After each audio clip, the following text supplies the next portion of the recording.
સુરતના અલથાણના આશીર્વાદ એન્કલેવમાં જન્માષ્ટમીની ઉજવણી સાથે સોમનાથ મહાદેવ મંદિરમાં હિંડોળા દર્શનનો કાર્યક્રમ યોજાયો હતો તો સોસાયટીમાં ગોવિંદા મંડળ દ્વારા મટકી ફોડવામાં આવી હતી જ્યારે હાથમાં નારિયેળ તલવાર લેઝીમ સાથે ગોવિંદાએ ધૂમ મચાવી હતી।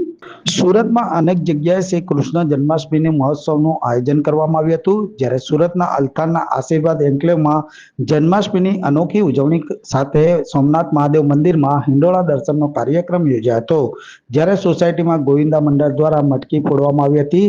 આ કાર્યક્રમમાં બાળકો સહિત મહિલાઓ મોટી સંખ્યામાં જોવા મળી હતી તો સપરિવાર સાથે સોસાયટીના સભ્યો હાજર રહી ભગવાન શ્રી કૃષ્ણના દર્શન કરી ધન્યતા અનુભવી હતી। ગોવિંદાના દ્રશ્યો પણ અલાયદા કરતબ સાથે નિહાળવામાં મળ્યા હતા। હાથમાં નારિયેલ તલવાર લેઝીમ સાથે ગોવિંદાએ ધૂમ મચાવી હતી તો સમગ્ર વિસ્તાર પણ હાથી ઘોડા પાલકી જય કનૈયા લાલકીના નાદથી ગુંજી ઉઠ્યો હતો અને શ્રી કૃષ્ણના દર્શન સાથે સમગ્ર વાતાવરણ ભક્તિમય જોવા મળ્યું હતું।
આવ્યો આઠમની મધરાત કનૈયો,